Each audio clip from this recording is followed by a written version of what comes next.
Olá, gente, bom dia. Estamos começando o nosso Café com o Pastor. Seja bem-vindo, seja bem-vinda você que está chegando aqui. Já tinha gente na expectativa. Que hora vai começar? 9 horas. Estamos aí, 9h04. Começamos. Começamos o nosso café. Bom dia, pastor. Tudo bem? Como é que está? Bom dia, Manuel. É o notebook. É o notebook. Eu vi alguém que estava falando aqui com delay ainda, né? Bom dia, Manuel. Bom dia a todos que estão nos acompanhando aqui.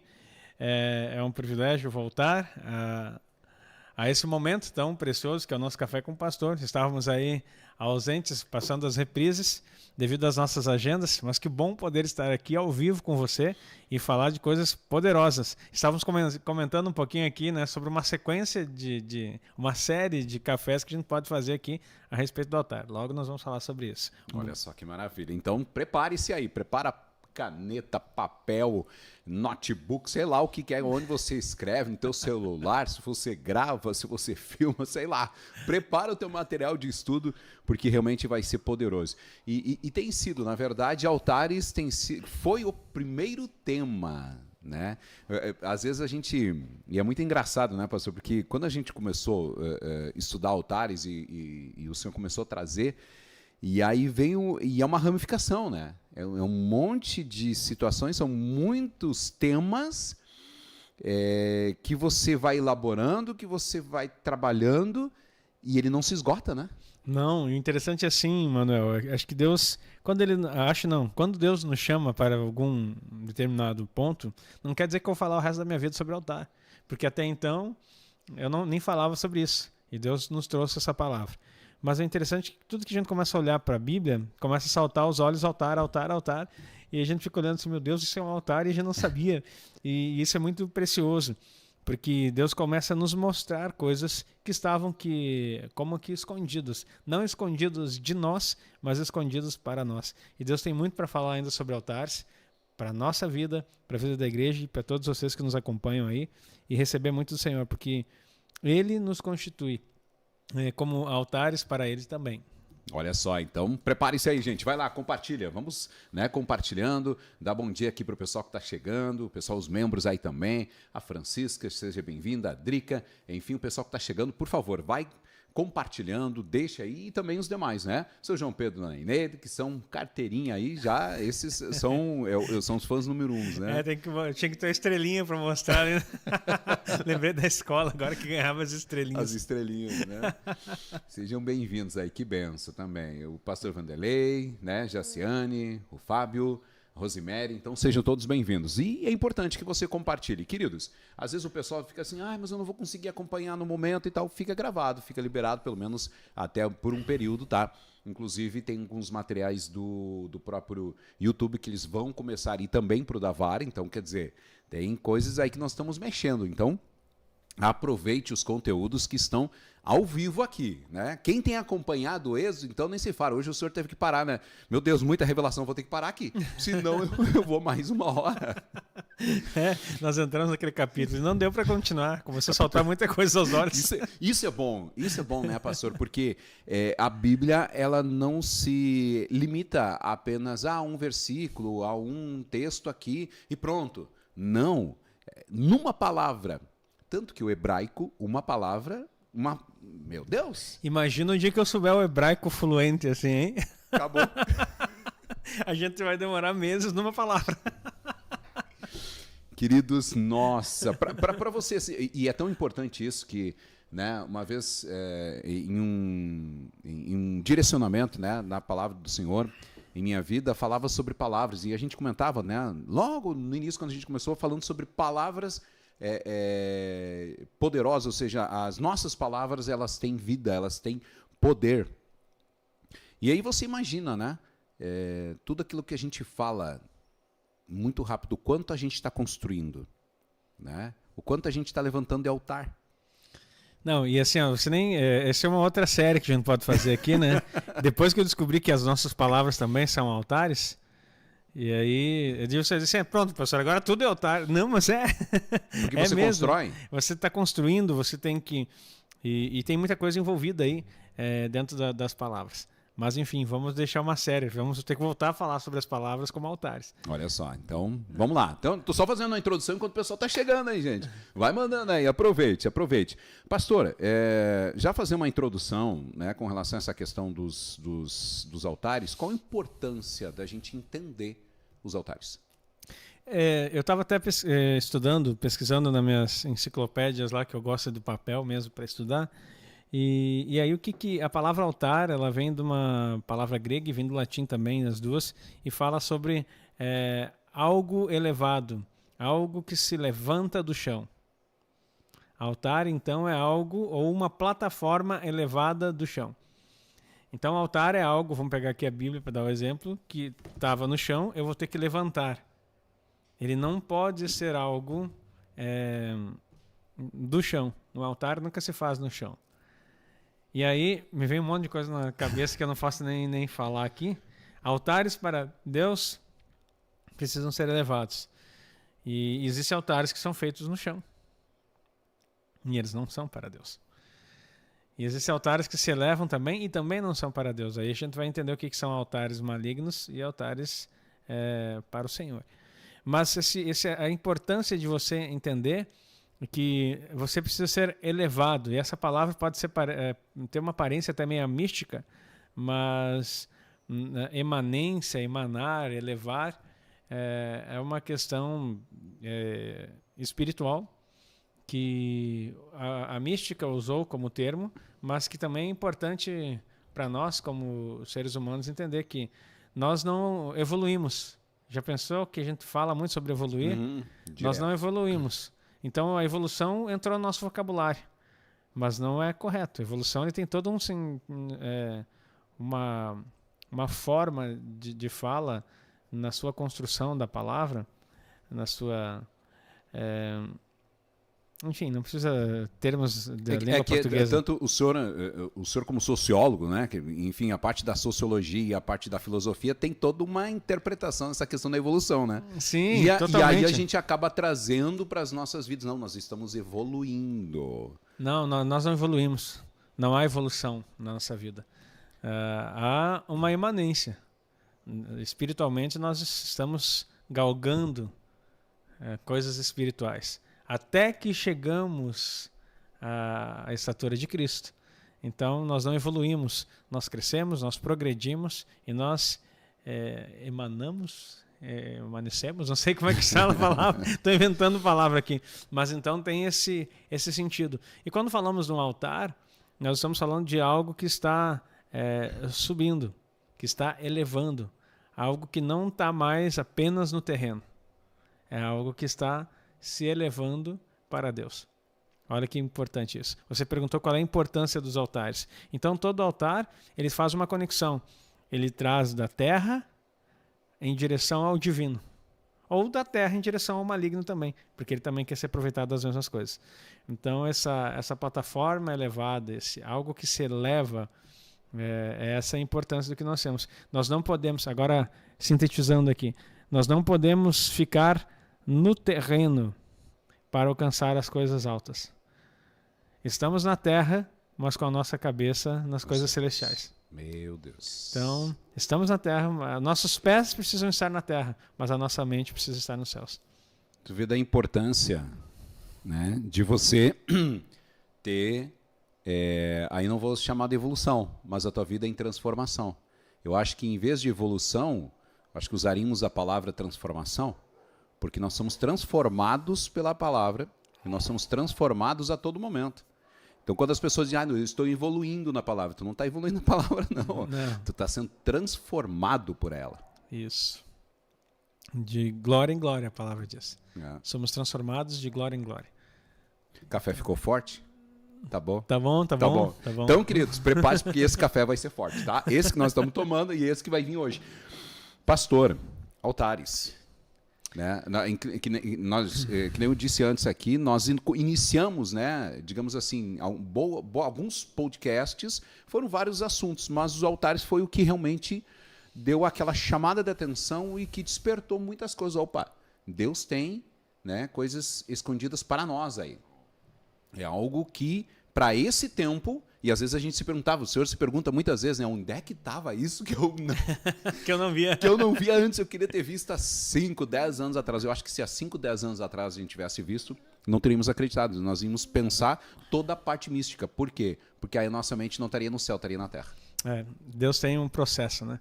E esse processo é lindo porque é tudo no tempo. Tudo é formoso no seu devido tempo, diz a palavra. Então nós temos que saber desfrutar. Às vezes a gente fica pensando que a vida cristã ela é apenas um momento ou de desfrute ou de sacrifícios. Mas na verdade, enquanto sacrificamos, desfrutamos.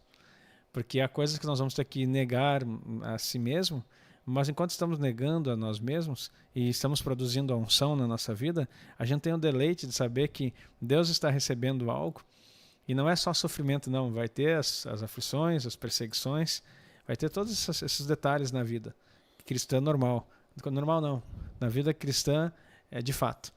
E quando você vive isso, você aprende que a jornada que você caminha nessa progressão, não sei se é o melhor termo, ou nessa estrada, né? Nesse caminho que a gente adquire pelo Senhor, entramos nele, né? Ele é o caminho. Nós vamos perceber que nessa jornada, Manuel, tem muito para desfrutar. E não é apenas algo para sofrer, para aprender, para ser disciplinado, não. Vai ter momentos, mas a gente vai ter o desfrute. E o que tem a ver esse discurso de desfrutar e andar num caminho com os altares? Porque toda vez que nós estivermos desfrutando de Deus, nós sempre vamos estar apresentando algo para Ele.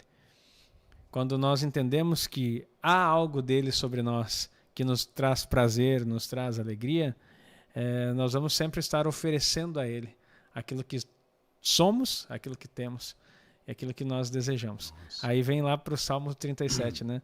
Agrada-te ou deleita-te no Senhor, e Ele considerará os desejos do seu coração. Entrega o teu caminho ao Senhor, confia nele e o mais Ele fará. Então, olha só, é um deleitar-se, é agradar-se nele, independente da circunstância, independente de como está lá fora, eu estou me agradando nele, e Ele vai conceder os desejos do meu coração. Primeiro, deleitar-se. Deleitar-se. Por isso que nós não podemos achar... E a gente achar... quer ao contrário, né? Não, a gente quer fazer primeiro e, inclusive, fazer para Deus. Exato. E às vezes a gente fica esperando que algo aconteça de positivo para que nós venhamos a nos alegrar. O detalhe é que nós precisamos entender que, independente da circunstância externa, internamente, na nossa comunhão, a gente tem que ter deleite todos os dias. Independente se deu certo o que você queria fazer, se deu lucro à tua empresa, se não deu, se deu prejuízo, se você ganhou ou perdeu dinheiro, se você está com saúde ou não está com saúde no momento, porque nós vamos passar por alguns momentos que não vamos ter saúde. Mas nós precisamos olhar e dizer assim, eu estou me deleitando no Senhor. E se nós nos deleitarmos nele, de fato, todos os nossos desejos serão concedidos. Ou melhor, que eu costumo dizer, não o desejo do meu coração, o desejo do coração dele para o meu. Porque quando eu me deleito nele, tudo que agrada a ele se torna o meu desejo. Agora, se eu simplesmente desejo e ajo como se Deus fosse o gênio da lâmpada que eu esfrego ali, na hora da necessidade faço meus pedidos, Ele pode até me atender, mas eu nunca vou conhecer quem Ele é e nunca vou ter prazer nele, só vou ter prazer nas coisas que Ele pode me dar. E quando eu tenho prazer no que Ele pode me dar, a hora que faltar alguma coisa, você abandona Ele. Eu abandono Deus. Completamente. Exatamente. Porque não está no exterior, está no interior. O prazer de estar com Ele é interior. O externo pouco importa. Quando a pessoa compreender que o externo pouco importa, não estou dizendo que você tem que fazer voto de pobreza, pelo contrário, eu abomino isso. Não tem nada a ver com isso. Agora, quando você vê algo externo sendo priorizado, você vai perder a maior alegria da sua vida, que é conhecer o Senhor na intimidade e na vida que Ele tem. Nossa, então, que poderoso isso. É isso que nós precisamos compreender. E daí o que tem a ver com o altar? Tudo. Nós já vamos ver daqui a pouquinho. Sim. Nós somos esse altar.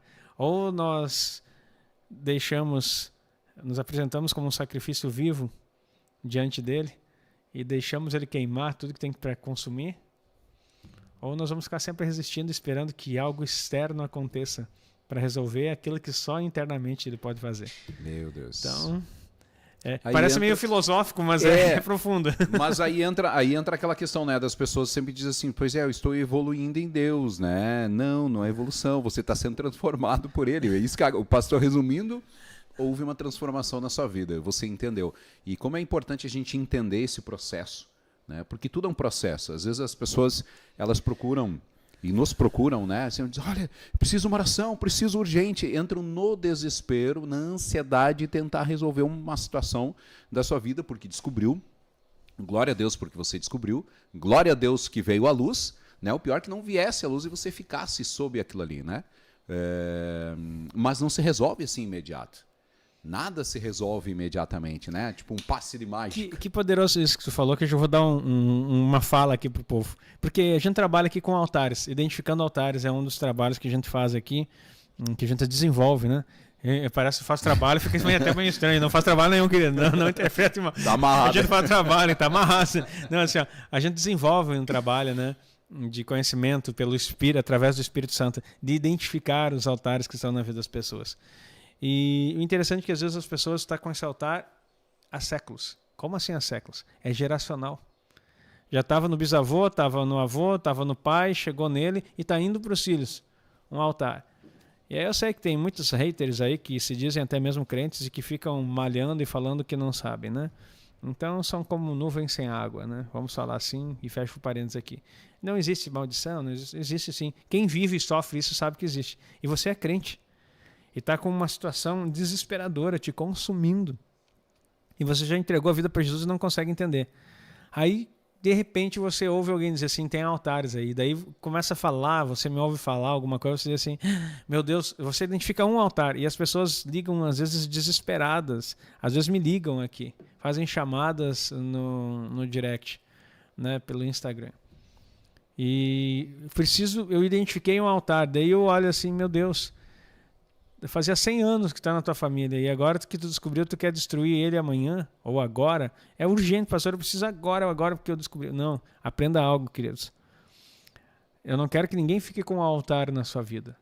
Mas o processo de destruir um altar não é um feitiço. Não é uma mágica. Não é chegar assim e botar a mão. Ora por mim, pastor, e quebra esse altar. Não, eu não vou quebrar nada, o altar é teu. Quem tem que quebrar é tu. Quem tem que quebrar é você. O meu processo como homem de Deus, como ministro do Senhor, é ajudar você a identificar. Agora, quem quebra é você. E para quebrar não é chegar com a marreta e ir demolindo assim, não é dessa forma. Ele tem um processo também. Glória a Deus que você... Só que daí as pessoas estavam amarradas, estavam presas, melhor dizendo, ou amaldiçoadas por uma situação de longa data. Descobrem e se desesperam. E se não forem atendidas na hora... e não quebrar na cabeça delas, que se quebra assim na hora, instantâneo, elas ficam mais desesperadas, ainda ficam angustiadas. Querido, amado do Senhor que está me ouvindo aqui, a identificação dos altares malignos na sua vida é uma bênção do Senhor. Agora aprenda o processo, porque pega esse código. Esse altar não foi construído às pressas e nem foi feito num momento. O altar que está na sua vida, houve consagração, houve investimento, houve sangue derramado, houve várias coisas que levou uma longa data para destruir. Nós temos o poder do sangue de Jesus, sim, é superior a todo altar. Entretanto, a forma como você vai lidar com isso na sua geração, na sua vida, depende de processos. Processos. Certo? E eu já falei a respeito disso, não sei se foi num café ou se foi numa live que eu expliquei, procura aí depois na internet, ou pede aí para a equipe procurar para você. Eu falei a respeito de João 8, explicando lá que a gente conhece o 32, conhecereis a verdade os libertará. Isso é uma síntese, só que tem um processo todo anterior, aonde o Senhor fala, dizia Jesus aos discípulos, aos judeus que creram nele. Então, primeira coisa, os que creram nele. Olha o processo de libertação, tem que crer nele. Se permanecerdes na minha palavra, crer, permanecer, verdadeiramente sereis meus discípulos. Então serão discípulos. Crer, permanecer, ser discípulo. Ser discípulo é negar a si mesmo. Você está entendendo qual é o processo da libertação? Crer, creio. Eu creio no Senhor Jesus. Permaneço na palavra dele. Eu permaneço naquilo que eu estou recebendo. Você permanece? Então depois, verdadeiramente sereis meus discípulos. E aí, sereis discípulos. Ser discípulo. Quem quiser vir após mim, Lucas 9, negue-se a si mesmo, tome cada dia a sua cruz e siga-me. Então, olha só, negar a si mesmo é a vida do discípulo. Está negando a si mesmo? Então não vai acontecer, queridos. Assim, você tem que passar por esse processo. Aí, verdadeiramente, sereis meus discípulos. E conhecereis a verdade. Pronto. Conhecimento é o que eu ensino aqui para você. Conhecer a verdade. Identificação de um altar é conhecer uma verdade. Mas para que o processo aconteça, você tem que crer, você tem que permanecer, você tem que ser discípulo, você tem que conhecer a verdade. E depois que você conhece a verdade que está aqui, ó, depois que conheceu a verdade que está aqui, que é o quarto passo, o quinto, a verdade vos libertará. Só que o pessoal chega desesperado aqui, quer o processo inverso, quer libertação, para depois, eu quero ser livre para depois acontecer todas essas coisas. Não, queridos. Daí você vai dizer assim, não, mas Jesus chegava nas pessoas, orava e o espírito maligno saía. Exatamente. E daí Jesus dizia assim, vá e não peques mais, para que não suceda coisa pior. Várias vezes ele disse isso. Então vá e não peques mais, para que não suceda coisa pior. O que ele está dizendo? Eu tirei o espírito maligno que estava de você. Agora te organiza. Não peca mais. Porque senão vai suceder coisa pior na sua vida. Jesus avisava. Então, uma coisa é a libertação, é o expulsar demônios, que é tirar os espíritos malignos da vida das pessoas. Outra coisa é libertação. E expulsar demônio não é libertação. Expulsar o demônio é tirar a influência maligna da vida de uma pessoa. Agora, para ela ser liberta, depois que sair o demônio, ela vai ter que fazer o mesmo processo que eu acabei de explicar. Porque se ela não fazer isso, pode sair todos os demônios. Se você não fizer esse processo aqui dos 5 passos, vai voltar e vai suceder coisa pior ainda. Então, quando identificar um altar, não se desespere. Entra no processo e deixa Deus trabalhar em você. Não é o pastor que liberta, não sou eu que tenho palavras de vida. Jesus disse, as minhas palavras são espírito e vida. Então, é Ele, através do poder do Espírito Santo que está em você, que crê, que Ele vai operar a libertação. Eu sou apenas um mestre, um facilitador daquilo que faço. E agora eu quero dizer uma coisa que vai doer. Todo aquele que se põe como intermediário entre você e Deus, cuidado.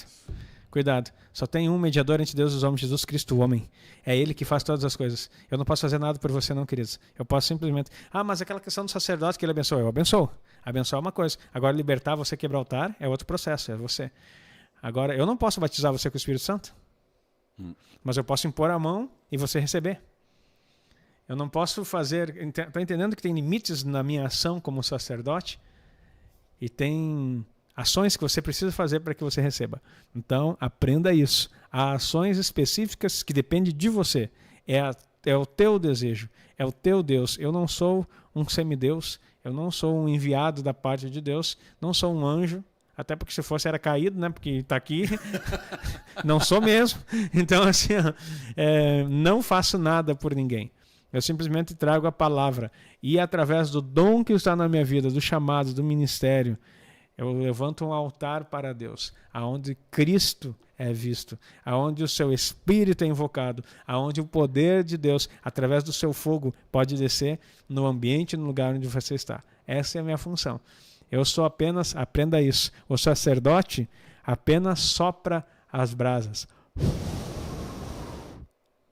Eu não ponho fogo. Se eu tentar acender algum fogo em você, é fogo estranho, porque o fogo vem do Espírito. O sacerdote, a brasa que está aí, talvez está apagadinha, está só na brasinha lá, mas pode saber. Tiago fala, né? Uma pequena fagulha põe um incêndio numa grande floresta. Então eu quero dizer para você, se tem uma chama de Deus e Ele colocou um fogo aí dentro, nesse altar que é você, eu como sacerdote, eu só posso fazer algo, soprar. Minha função é soprar brasas que o Senhor já colocou dentro da sua vida. Então, não me peça para botar fogo, porque eu não sou Deus. Teve lá os filhos de Eli que apresentaram fogo estranho. Quiseram acender fogo no altar e foram mortos. Então, não é minha função acender você. Não. Eu posso soprar. Porque o sopro fala daquilo que eu carrego. Fala daquilo que eu tenho, que o próprio Deus colocou. A chama que está aí dentro, a brasa que está aí dentro, fala daquilo que Deus colocou. O sacerdote e o sacerdote, não deixa qualquer um soprar você não. É o sacerdote que vem soprar para acender aquilo que você tem. Porque você é um altar, cujo fogo de Deus precisa ser soprado por aquele que ele escolheu para soprar. Meu Deus, já quase mudou o assunto aqui já, né? Queridos, tá todo mundo mudo aqui. Tinha um que acho que foi a Gisele, que disse assim, a gente fica muda nessa hora, sem palavras mesmo. Tipo, antes eu vi que o pessoal aqui no chat estava totalmente parado, assim. Eu disse, eu acho que o pessoal saiu. Abandonaram? Abandonaram. Eu pensei, queridos, que todo mundo tinha ido embora. Não, mas aí eu fui olhar aqui, não, tem 93 pessoas, glória a Deus pela sua vida que está escutando. E eu quero que você se pronuncie no chat aí. Você anotou tudo isso? Anota e me manda, porque eu não anotei nada. Você anotou tudo isso? Mas como é importante, depois você volta e escuta de novo. E escuta. Você quer aprender algo importante? Escute pelo menos umas 7 vezes. Tá? Depois, na 7ª vez, é que você realmente entendeu. Tá? Que aí você já decorou tudo. Então, querido, é importante e glória a Deus por tudo isso que tem se revelado, por tudo isso que tem mostrado e principalmente para que você venha entender, porque isso faz parte de uma transformação, faz parte do processo, isso que o pastor acabou de falar. Né? Simples, bem simples mesmo. Né? Estamos vivos, extasiados, dizer. Mas glória a Deus, glória a Deus. Louvado seja o Senhor. Né? O processo dói, o processo dói. A libertação dói, né, pastor? Exato, não é algo simples, porque aquele que nos aprisiona, principalmente quando se trata de cativeiros, ele não quer soltar, ele não quer desistir, mas aquele que nos liberta é maior, porque é o maior que está em nós do que o que está no mundo. Então não há treva, não há cadeia, não há grilhões, não há correntes que possam resistir ao poder do nome de Jesus e ao sangue vertido no madeiro. Se nós entendermos isso, nós podemos vencer. Entretanto, isso não é automático. Aleluia, o nome de Jesus, não, você está aplicando, você está colocando, você está indo para cada situação, em cada cadeado tem uma chave, e a chave foi entregue na sua mão pelo nome de Jesus e pelo sangue de Jesus, entretanto está na sua mão, eis que vos dou a chave. Jesus disse, eu tenho a chave da morte e do inferno. Ele disse para Pedro, vou dar para vocês a chave do reino, o que vocês ligarem na terra terá sido ligado no céu. Escuta isso e preste atenção nos versículos. A chave está na mão da igreja. Só que a igreja está comemorando com a chave. Tenho a chave, mas está dentro da prisão. Criatura de Deus. Não, criatura, a minha esposa assim, amor, não fala criatura. Parece que você está xingando as pessoas. A esposa ajuda, né? Agora eu lembrei, assim, não, você não é criatura. Filho querido. Aí, fica mais bonito, né? Filho querido de Deus. Você está com a chave na mão fazendo o quê? Preso. Comemorando porque Jesus entregou a chave. Foi lá no Calvário, ele me deu a chave, mas não abriu o cadeado, não abriu a cela. Sai daí, porque a chave já está na tua mão. E para cada cativeiro, para cada lugar, você está com a chave na mão, mas vai precisar colocar na fechadura, girar a chave, abrir a cela e sair desse lugar. O detalhe é que as pessoas esperam que Deus faça tudo. É certo que Deus mandou um anjo para livrar Pedro e abriu as cadeias e tirou ele para fora de um determinado momento. Mas isso é um outro contexto. O que eu estou falando aqui é o poder e a autoridade dado na sua mão para libertar você dos cativeiros não físicos, o qual precisou de uma intervenção de um anjo no físico. Estou falando dos cativeiros espirituais. E mesmo assim, se necessário for, Deus ordenará anjos ao teu respeito para que liberte você. Mas aprenda algo. A chave está na sua mão. Meu Deus. Queridos, olha, acho que já dá para encerrar o café. Muito bom, queridos. Até a próxima. Tá, só o pastor, então não tem problema. Então, perfeito. O pastor, vamos começar então. Eu estou falando aqui, mas o pessoal está ouvindo a minha voz e não tem problema. Vamos falar sobre, então, esses tipos de altares. Tipos de altares que eu acho que são importantíssimos. Né? A gente sabe que tem tantos altares aí, tantos a gente tem falado e vamos falar sobre eles também. Então, queridos, anota aí a partir de agora, nós vamos falar sobre 3 altares importantíssimos, tá? Importantíssimos e que vai ser poderoso para a sua vida e você precisa entender. Amém. Vamos lá, deixa eu ler um texto aqui com você. E Enquanto isso aí, você ouve a voz do Manuel. Quando ele falar ali, né, aquele vozeirão, eu brinco. Uma vez quando ele chegou na igreja aqui, né, eu brincava que eu imaginava a voz quando Deus falava assim, Deus falava conosco, era a voz do Manuel, assim, né, aquele vozeirão. Então, não é Deus que está falando, é ele que está aqui, só não está aparecendo, tá? Então... Eis que vos digo. Viu? Voltou? Tá bom, voltou. Agora você vai ver, então não preciso mais explicar. É o Manuel. Deixa eu ler com você aqui, Êxodo 20. Queridos, é bom brincar para descontrair, mas a nossa seriedade aqui é que temos essa comunhão para brincar. Glória a Deus. Mas também temos a seriedade aqui quando se trata do peso da palavra, aquela que pode mudar a nossa vida. Eu quero ler com você Êxodo 20. Olha só o que diz a partir do verso 24. Façam-me um altar de terra e nele sacrifiquem-me os seus holocaustos e as suas ofertas de comunhão, e as suas ovelhas e os seus bois. Onde quer que eu faça celebrar o meu nome, virei a vocês e os abençoarei.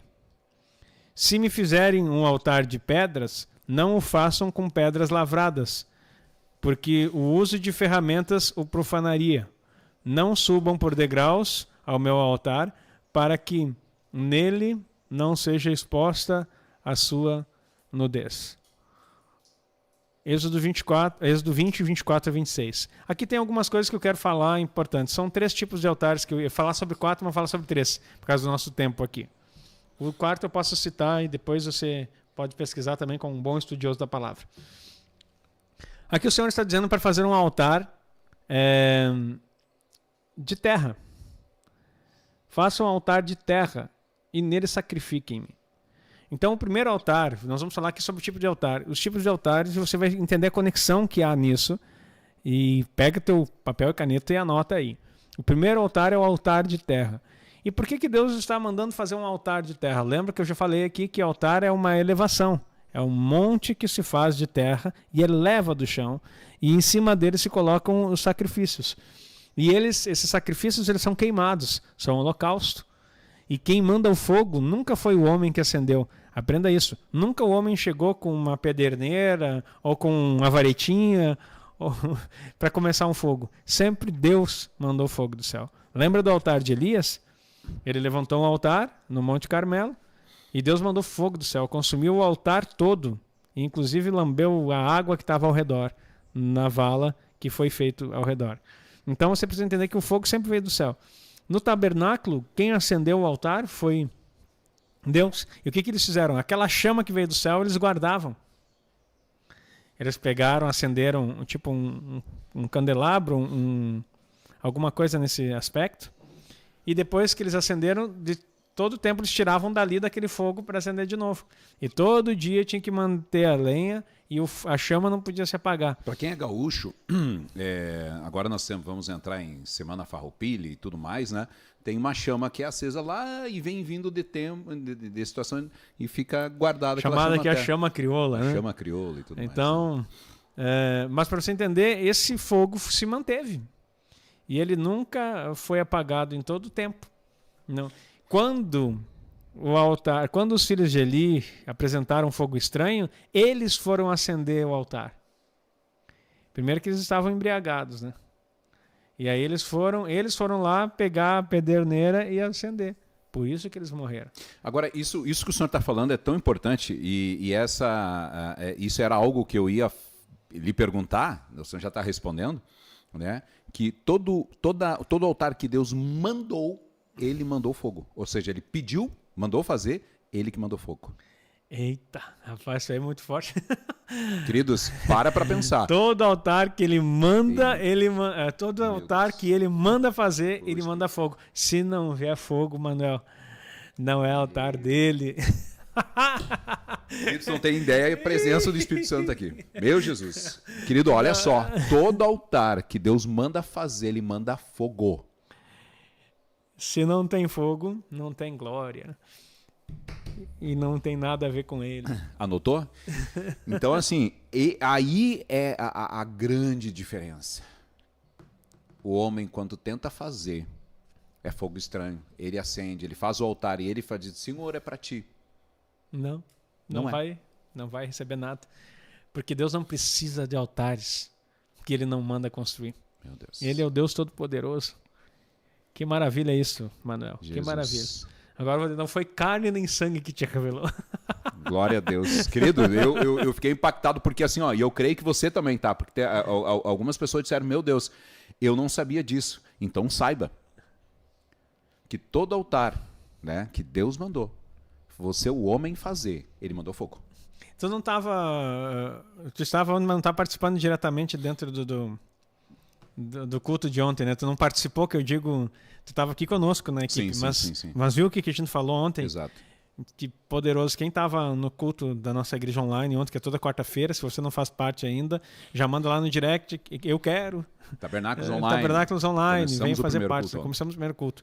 E falávamos a respeito dessas coisas, sobre altares. Agora que tu falou aqui é poderoso. Nós falamos sobre oferta. Ontem o assunto foi primícia. Você que quer aprender sobre primícia tem que estar no Tabernáculos Online. O culto de ontem vai subir depois, né? Nós vamos colocar lá, vai ter acesso. O culto de ontem foi assim, ó, uma bênção, uma revelação esplêndida sobre primícia. Você nunca mais vai deixar que os endemoniados te enganem, que fiquem dizendo, isso não existe, isso é coisa da lei. Quem estava no culto ontem sobre primícia entendeu a importância do altar, e você estava falando isso. Todo altar que Deus não manda, toda oferta também é um altar. Toda oferta que é trazida para Deus, que Deus não pediu e que Ele não mandou fazer, segundo o modelo que Ele deu, é maldição. Um altar levantado fora do princípio de Deus é maldição. Ele vai dizer, da onde, pastor? Está ali os filhos de Eli. Uhum. Levantaram um altar, acenderam um fogo estranho e morreram na hora. Você pensa que vai ser abençoado? Você está trazendo a maldição. O negligenciar é roubar a Deus. O fazer sem mandar é trazer maldição. Por isso que quando ele fala com Josué, olhe todas essas palavras da lei, não te desvie nem para a direita nem para a esquerda, mas cumpra tudo que nela está escrito. Assim farás prosperar todo o teu caminho. Então a palavra de Deus, ela é tzedek, justiça, retidão, não tem variação. Não fica indo para um lado, mas isso é poderoso. Então você pegou isso que o Manuel falou aqui e que eu estou complementando. Meu Deus. Todo altar que Deus manda fazer, ele se compromete a mandar o fogo para receber. Se não vier o fogo, não foi Deus que fez, não. E você está aí com um altar estranho. Pessoal dizendo que dó de mim não podia estar. Queridos, olha, nós vamos subir depois, tá? O pessoal que está participando, está dentro ali da comunidade Tabernáculos Online, vai receber depois o vídeo lá, tá? Então, fiquem tranquilos. Até o finalzinho da tarde, no máximo, eu estou colocando lá para vocês. Até para vocês também, depois em casa, estarem, né, e poder assistir melhor, vai ser benção, tá bom? Você que quer participar, pede lá no direct lá do pastor Agnaldo, que aí a gente vai...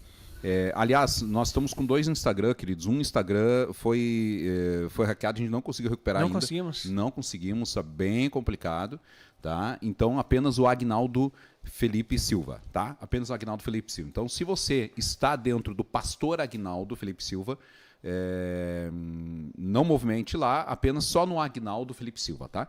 O outro a gente não conseguiu recuperar. Aliás, na verdade, foi uma série de coisas, né, pastor? Foi Instagram, aí tentaram hackear outras coisas. Aí agora nossa loja, nosso site, a loja, ela entrou vírus também, assim, foi destruída completamente. Estamos refazendo uma nova loja, queridos, tá? Então, assim, ó, acalma o coração, precisar de alguma coisa, é só chamar no suporte, a gente atende, você não tem problema. Se você está tentando, esteve tentando, ou se você recebeu ontem até, saímos um pouquinho fora do tema aqui, mas é importante deixar claro para você. Se você nos últimos dias comprou algum produto da loja e não recebeu, nos chame. Tá? Nos chame. Ontem teve uma pessoa que diz, olha, eu comprei e não recebi ainda. E aí eu vi que ela tinha pago, tinha feito pela loja e tal, eu mandei pessoalmente para ela, ou seja, nós mandamos para ela porque tinha. Aí eu fui ver que era o link da loja, só que aí já estava totalmente fora. Então, queridos, aconteceu, infelizmente, né? Internet. Então não entre no link e não faça pagamentos por lá, porque nós vamos ter... Não, está totalmente fora. Agora já está fora, né? Não, está fora. Você nem vai conseguir, não vai achar mais porque a gente tirou. Então está totalmente fora. Então se entrar, se o pessoal tentar entrar lá, vai dar um erro ou alguma coisa assim que não existe mais, tá? Então fiquem tranquilos que logo, logo uma loja nova vai estar à disposição para vocês aí, para vocês conhecerem mais materiais e outras coisas que a gente está bolando já colocar lá dentro lá também. Então acho que vai ser melhor ainda, tá bom? Fiquem tranquilos. Vamos seguir aqui no altar Bora. de terra, nós estamos. Então Deus manda fazer um altar de terra e elevar. Por que que é elevado esse altar de terra? Agora nós vamos aqui para os mistérios. Pois é, boa pergunta. Por que elevado? Porque, mas é que o altar tem que ser elevado. Mas por quê? Não pode ser, eu não posso fazer um altar mesmo na terra plana, assim, lá, fazer um desenhinho aqui, meu altar. E por que isso, né? Agora nós vamos entender alguma coisa aqui, né? Hoje eu peguei corrido aqui, peguei minha Bíblia em espanhol, então eu falaré muito e vocês compreenderão. Alguém sabe espanhol aí, vão traduzindo. Vamos lá. Cadê aqui? Aqui. No 17 do capítulo 3 de Gênesis está escrito assim: ao homem ele disse: porque se deixa o que a tua mulher falou e comesse da árvore que te ordenei que não comeras, maldita é a terra por tua causa. Com dor comerás dela todos os dias da tua vida. Olha aqui o que Deus está dizendo. Por causa do pecado do homem, o que se tornou maldita? Maldita é a terra por tua causa. Então, se a terra se tornou maldição, e ontem no culto nós desvendamos o grande mistério do porquê que Caim foi rejeitado e Abel foi aceito, porque Caim ofereceu o fruto da terra e a terra estava amaldiçoada. Caim trouxe o que ele quis. Deus pediu o cordeiro.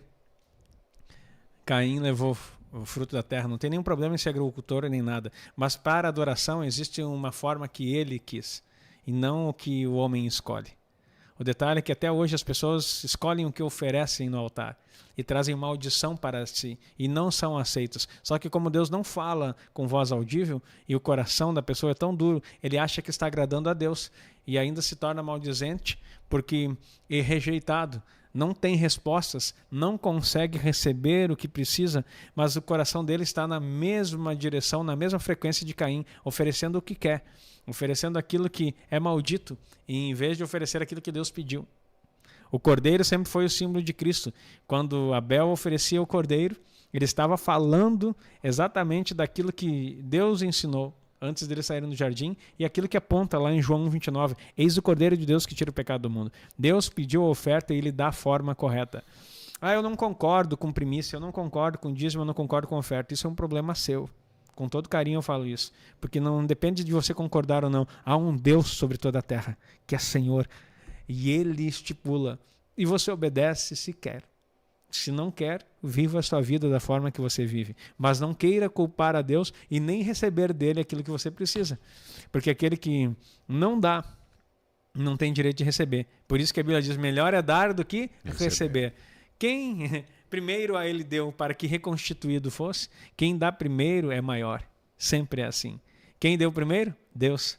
Deus amou o mundo e deu o seu Filho. Meu Deus do céu. Aqui, deixa eu voltar, vamos soltar. Então, por que nós estamos resolvendo aqui?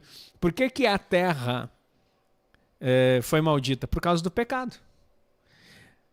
Mas quem pecou? A terra ou Adão? Adão. Mas da onde Adão saiu? Da terra. Da terra. O homem foi feito de um boneco de barro. E Deus soprou nele nas suas narinas o fôlego de vida. Adão vem até da palavra Adão, que quer dizer humanidade, mas também quer dizer terroso, da terra. O pecado que entrou nele contaminou a terra, porque da terra ele foi tomado. Meu Deus.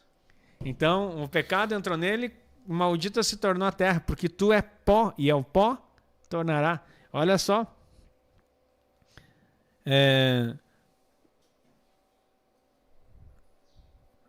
Comerás o pão com suor do teu rosto, até que voltes à terra, porque delas fostes tomado, porque você é pó, e ao pó voltará. Está no 19 do capítulo 3. O que está dizendo? Maldita é a terra, porque você pecou. Você é terra. você vai voltar para a terra. E agora a terra toda é maldita, porque você é o mesmo DNA da terra. Eu peguei você da terra, porque o domínio sobre todas as coisas era seu. Eu tinha dado, eu fiz você da mesma essência do que é a terra. Mas agora é por causa que você deixou o pecado entrar. Aquilo que você é, amaldiçoou. Aí tem gente que não consegue entender que existem coisas que são maldições no DNA. E elas não quebram isso, não aplicam o sangue de Jesus. Adão pecou e o DNA dele estava na terra. Ele era da terra. A terra se tornou maldita. Não existe, pastor, maldição hereditária. É porque tu não lê Bíblia, porque tu não tem revelação, porque não tem unção. Oi, pastor, está me ofendendo? Não, estou falando a verdade. Porque não adianta reproduzir o que os outros estão falando. Você tem que entrar na palavra de Deus e pedir, Espírito Santo, me revela, me mostra. Porque se você ficar falando só o que está escrito nos livros de teologia romanizado, você nunca vai chegar nas profundezas de Deus. Deus escondeu para você e não de você. E não é para os outros, é para você. Isso é profundo. Por que tem que fazer um altar de terra, então? O que Deus está dizendo? A terra agora é maldita. Nada dela pode acontecer. E quando o homem pecou, como a gente chama isso? A gente chama da queda do homem. Queda. Queda é algo que estava em pé e agora caiu. A terra que estava de pé, que Deus levantou, Adão então era o quê? Um altar, elevado pela presença de Deus. O pó, com a presença de Deus, se eleva ao altar. Eu me lembro de um pastor simples que um dia me encontrou lá em Santo Ângelo, caminhando, e falou assim para mim, a gente estava conversando e disse assim, eu achei muito lindo, e meu irmão, nós somos apenas pó. Já viu aqueles redemoinhos que se formam, que levanta a terra? Assim somos nós. Aquele redemoinho é o Espírito de Deus. Nós, sem o Espírito Santo, nós caímos de volta e voltamos para o chão. Somos apenas pó. Adão, sem a vida de Deus, voltou a ser terra, pó. Porque tu é pó, e ao pó você vai voltar. O altar que Deus elevou da terra, com o seu sopro de vida e em santidade, num lugar santo, a terra santa era Adão. Aí entrou a maldição nele e no seu DNA e amaldiçoou toda a terra. Agora o que Deus diz? Você vai ter... Ele caiu. Uma terra caída. Agora o que Deus faz? Você vai fazer um altar de terra, mas você vai ter que elevar. Porque eu não quero nada dessa terra aonde você caiu. Você vai dizer assim, mas como assim, pastor? Meu Deus, gente, que loucura isso. Olha só. Meu Deus, olha aqui mais adiante. Eu tá vindo tanta coisa na minha cabeça que eu não vou falar pro pastor aqui, porque senão aí nós vamos para outro lado, querido. Mas para quem tem estudado os materiais e para quem tem acompanhado ponta a ponta, agora você imagina, né, o quanto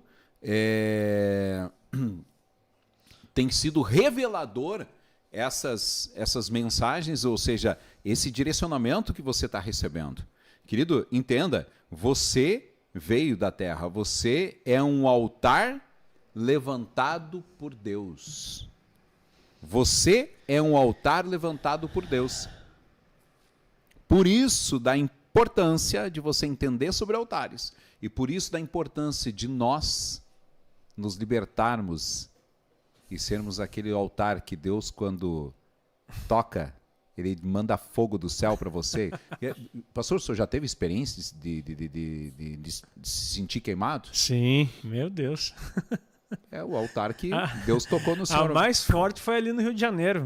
Eu achei que não ia conseguir pregar, já tinha sentido isso. E às vezes aqui no café mesmo eu falo assim, que nas lives eu sinto um calor queimando meu pescoço assim. Mas ali quando eu estava no Rio de Janeiro, que eu comecei a pregar, que eu subi no altar, me incendiava tudo, assim, parecia que saía um negócio assim nas mãos, e eu comecei a falar a língua estranha e disse, meu Deus do céu, eu vim aqui para trazer uma palavra, e eu achei que eu não vou pregar. Até eu falei, não sei se eu vou conseguir pregar. Eu olhei pro apóstolo Ricardo que estava junto assim, que é isso, meu Deus? Incendiava que sentia. Sabe quando tá com aquela febre alta, que dá aquela sensação assim, parece que se tu passar a mão assim, tem fogo ao redor, assim, eu sentia assim. Então foi a experiência mais forte que eu tive de incendiar, foi ali. Aí eu percebi que ali Deus queimou tudo mesmo, não tinha muito Aguinaldo, não. Glória. Não sobrou nada de Aguinaldo. Então, queridos, olha só que é importante que isso que o pastor está falando, porque assim, ó, deseje isso também. Deseje isso na sua vida. Porque a partir do momento que você entende que você é um altar, olha só toda a explicação que o pastor trouxe aqui, ó. Todo o contexto. E é bíblico. Está aqui, ó. Está na Bíblia, queridos. É bíblico. Ai, cadê o contexto?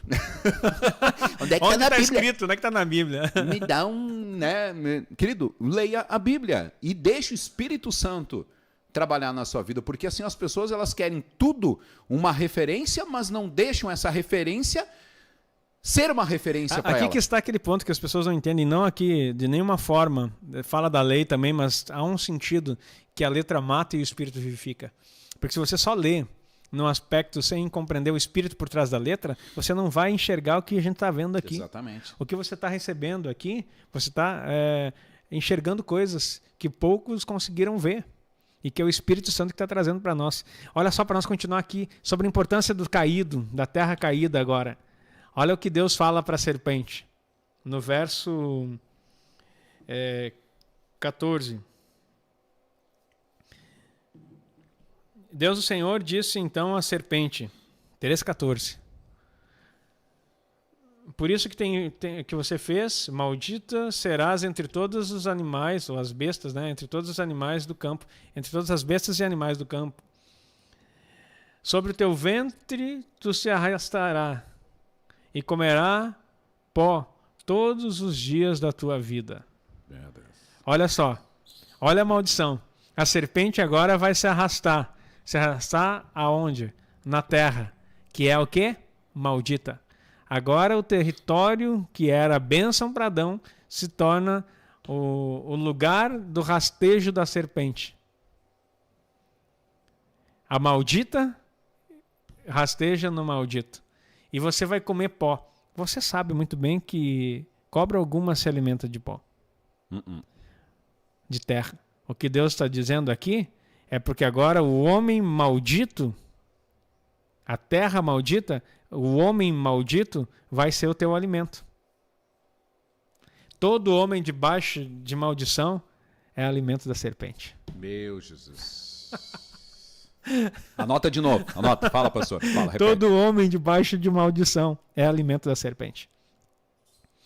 E aí você vai dizer assim, tá, então nós, graças a Deus, somos de Jesus, não somos alimento da serpente. É? E como é que estão os altares aí na tua vida? Querido, aí é que tá. Querido, agora é um ponto aqui. É um ponto que, por favor, se manifeste aí.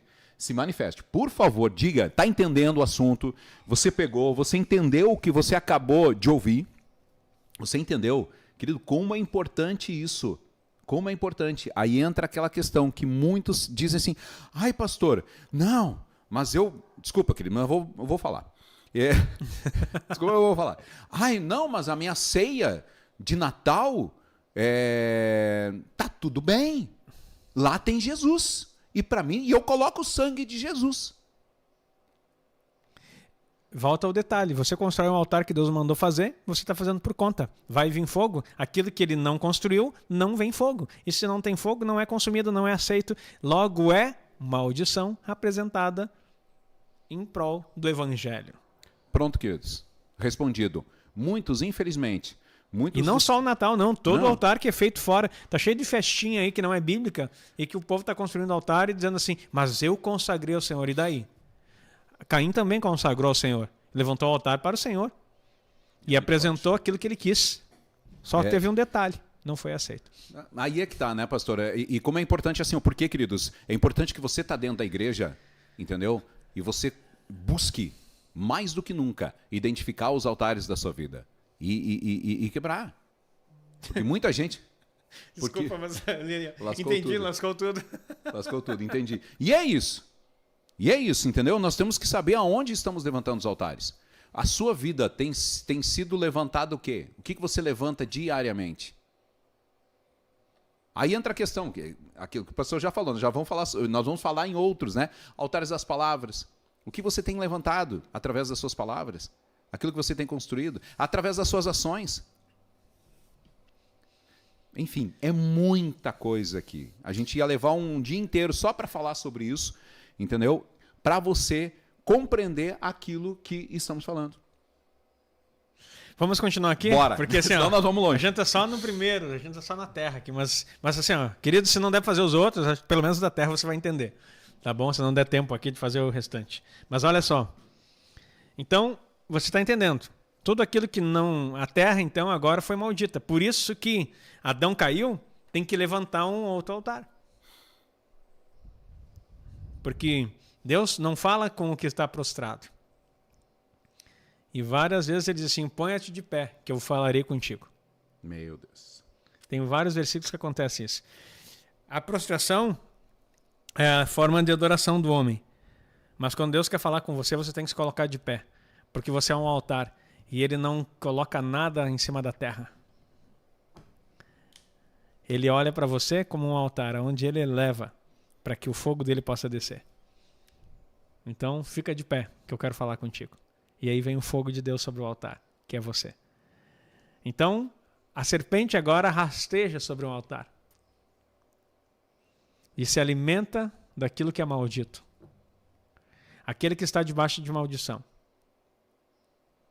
E aí, maldito é aquele que foi pendurado no madeiro. Tem um versículo que fala isso. Agora eu vou falar outra coisa. Vai doer, tá? Vai doer, mas eu vou falar. Estava lá no Rio, ministrando no Prophetic Day, e encontrei alguns pastores. E um deles veio me contar que ele teve um sonho há 4 anos atrás, que Deus mostrava uma menorá incendiada, né? Acesa. E aí, Deus falou com aquele pastor dizendo assim, o símbolo da igreja. Ele não falou nem do cristianismo, porque ele não criou o cristianismo. Não fique abalado, tá? Não fique abalado com isso. O símbolo da minha igreja não é a cruz, mas é a menorá. Quando Jesus diz, eu sou a luz do mundo, ele não está falando de uma lanterna, nem dessa luz que você conhece, ele está falando da menorá. Porque dentro do tabernáculo tinha a menorá que ficava acesa. À direita tinha a mesa da preposição, com o pão, que ele diz, eu sou o pão da vida, e à esquerda estava a menorá acesa, que não podia se apagar nunca, eu sou a luz. Então ele está falando sobre isso. O símbolo da igreja deveria ser a menorá. Olha que coisa poderosa isso. E aí, aquela pessoa dizendo assim, aquele pastor me contando, e mais tarde veio uma elucidação. A menorá é uma haste de 7 braços, tem uma central que é Cristo, e mais 6, 3 de cada lado. Essa é a menorá. E acendido também por fogo do Senhor. É tirado da brasa do altar, acendido ali. Para você ser a luz do mundo, não é o teu brilho, não é o que você tem capacidade de fazer, é o que Deus acende em você. Então a menorá não deixa de ser uma forma de altar, mas enfim, não é isso que eu quero falar. É um outro passo aqui. Aí, conversando com isso, o apóstolo ministrava lá, ele disse assim, existe a posição mais profética que você pode fazer. Porque nossos movimentos no mundo espiritual têm sinais e falam. Quando você dança, não é a forma que você dança, é o movimento. Todo movimento tem uma leitura do mundo espiritual, e se é para o Senhor, adora o Senhor. E daí ele falou assim que a forma que você deveria orar é assim, porque quando você abre os braços e faz essa posição, você está fazendo a menorá. Nossa. E aí você é incendiado. E assim, você pode até sentir suas mãos queimando em determinado momento. Porque Deus recebe isso e o mundo espiritual faz uma leitura, dizendo, olha, ele está simbolizando a menorá. A cruz é o lugar de morte. A menorá é o lugar da vida. E glória. Porque ele acende. E na menorá estão 7 espíritos de Deus, que fala da sabedoria derramada sobre Yeshua, sobre o Messias. Então, quando falarem que a cruz é o símbolo, não, a mensagem da cruz é poderosa. Morte. Quem quiser vir após mim, negue-se a si mesmo, tome cada dia a sua cruz. Morra. Tomar a cruz e dizer, você vai morrer, para poder a minha vida viver em você. A cruz fala de morte. A mensagem da cruz é morte. É entrega. É um altar, um sacrifício do Cordeiro de Deus que tira o pecado do mundo. Você ter uma cruz pendurada no seu pescoço, uma cruz na sua casa, você está adorando a morte. Você está falando da morte. Falando a morte. Agora você tem uma menorá, é judaizante, falam isso direto. Não, você está dizendo, ele é a luz. Vós sois a luz do mundo. Vocês são as minhas menorás que eu acendo. Eita, glória! E daí quando você vê Apocalipse, esse pastor é um herege. Vamos para a heresia de Apocalipse, então. O homem que passeava no meio das menorás, quem era? Candelabro, para quem não sabe, é a menorá. Yeshua caminhando no meio da menorá, dizendo: essa é a minha igreja. As 7 igrejas da Ásia têm 7 símbolos, que eram 7 menorás acesas. Meu Jesus. Meu Deus, eu tô... Queridos, começou a incendiar aqui. Oh, Jesus. Que poderoso isso. E assim, ó, e é um destravado. Querido, é libertadora. Isso é libertador para a sua vida, libertador para as nossas vidas. A gente entender de que a cruz, ela tem uma representatividade. E a menorá, então, nem se fala. Entenda isso. Entenda e aplique. Mas assim, ó, assim como você tem recebido, assim como a gente tem recebido, você tem que aplicar. Olha só, deixa eu ler aqui o texto. Apocalipse 1, 12. E voltei o meu olhar para ver quem era a voz que falava comigo, e ao voltar-me, vi 7 candelabros de ouro, ou 7 menorás de ouro. E no meio dos 7 candelabros vi alguém semelhante ao Filho do Homem, que vestia uma roupa que se chegava até aos pés, e que levava um cinto de ouro na altura do peito. E em sua cabeça, seus cabelos eram brancos como a lã, e parecia a neve. Seus olhos eram como chamas de fogo. Eita, quem é esse aqui? Yeshua, glorificado no meio dos 7 candelabros. Mais tarde ele vai dizer assim: o mistério dos 7 candelabros são as 7 igrejas. O símbolo da igreja de Yeshua nunca foi a cruz, é a menorá. Porque ele diz: eu sou a menorá, vocês são a menorá do mundo. Porque a menorá tem 7 braços. São os 7 espíritos de Deus, a sabedoria de Deus acendida em você, para que no mundo você não seja apenas uma lanterna acesa, você flua nos 7 níveis do conhecimento de Yeshua. O Espírito do Senhor está sobre mim.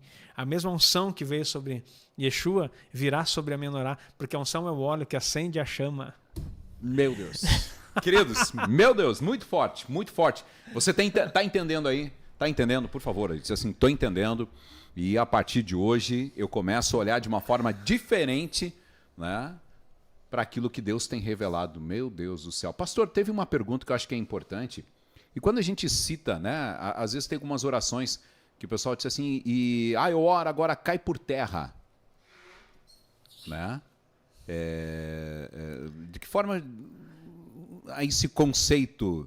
e aí teve uma outra pergunta que falou também assim: quando você ora e coloca a sua fronte, ou você coloca a sua cabeça no pó, ou você ora o pó, alguma coisa assim nesse sentido.